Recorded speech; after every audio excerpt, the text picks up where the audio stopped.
I picked up the RTX 5070 in the first half of 2025, and it might just be my greatest GPU purchase ever.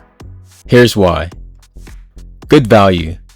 Compared to my last GPU, which was the RTX 4070, the RTX 5070 improved value quite a bit. The 4070 at launch was $600. The 5070 at launch came in at $550, which is the price I picked it up for back in May of 2025, along with having a lower MSRP. It is also a little over 21% faster. Combined, this has improved the value by around 30% over the original launch of the RTX 4070. I have also found over the years that mid-range NVIDIA cards tend to hold their value quite well, so that when I upgrade to my next card, I will hopefully get a good percentage back when I do end up selling this card.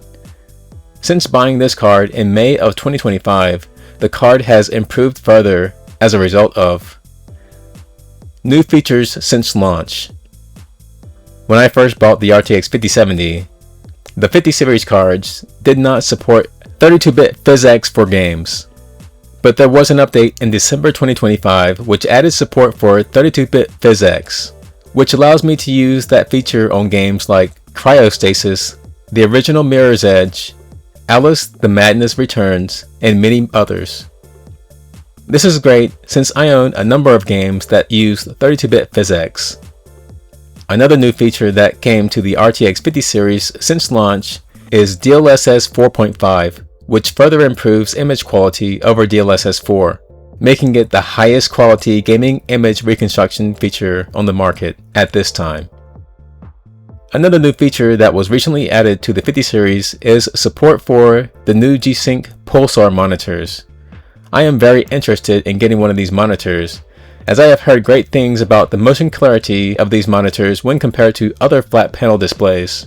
It is said that gaming at 120Hz on a G-Sync Pulsar monitor makes the experience feel like you are gaming at a much higher refresh rate. If this is the case, I would like to get one of these monitors so I can run my games at 120Hz, which would drastically reduce the power consumption of my machine versus my current setup of running games at up to 240Hz on an OLED monitor. No issues with 12GB yet.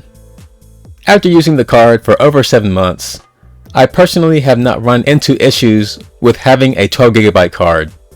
I play a wide range of games, and I also have a huge backlog of games. If I did ever run into issues, I'd probably just stick to the 99.9% of games which run perfectly fine on this card.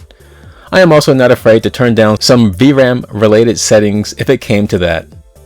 I'd much rather have a more powerful 12GB card than have a much weaker 16GB card. I don't think 12GB will be an issue until maybe after the next generation of consoles launch.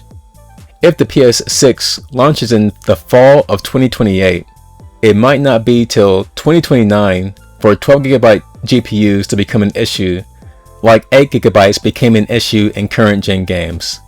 That is a long time from now, and by then, I will likely have upgraded to a next generation GPU, as I usually upgrade GPUs once every generation. Overclocking Headroom. One of my favorite things to do when getting an NVIDIA GPU is capping the voltage at a certain level while also improving clocks.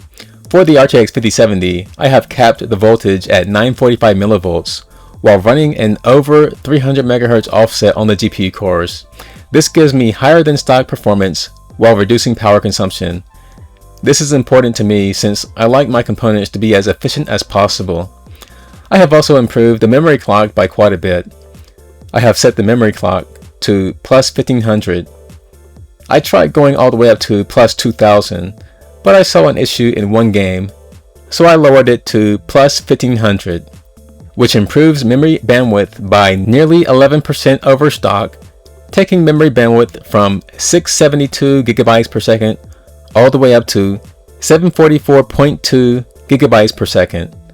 I wonder what type of situations exist where this increase of memory bandwidth could come into good use. I have also tested the RTX 5070 while going for maximum power and maximum clocks, and I did see around a 7% performance improvement. But for me, it wasn't worth the increased power consumption. I'd rather have a 2% performance increase while using less than stock power than get a 7% performance increase while using more than stock power. I might do a separate video showing these overclocking values in certain situations, along with power results.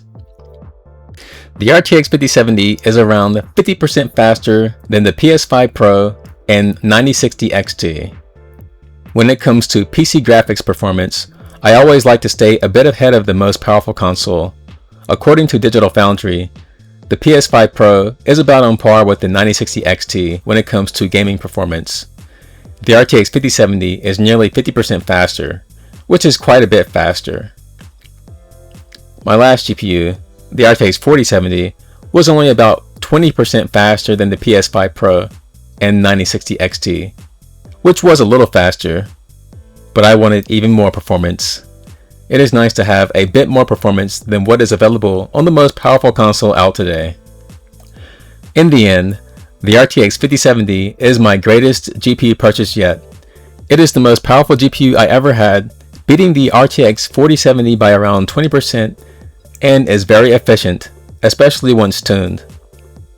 It has become even better value since launch, as it has added features that did not exist when I purchased it, such as the ability to run 32-bit PhysX for games like Cryostasis and Mirror's Edge, and support for the best gaming image reconstruction technology on the market, DLSS 4.5, which launched recently. It is great to see new features come to currently available products. The RTX 5070 is also quite a bit faster than the PS5 Pro, which is nice, as I like my PC to be a bit ahead of the fastest gaming console when it comes to GPU performance.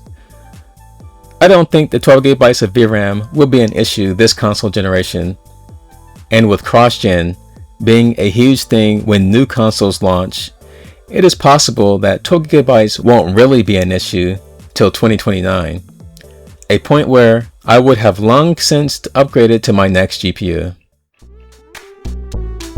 Thanks for watching.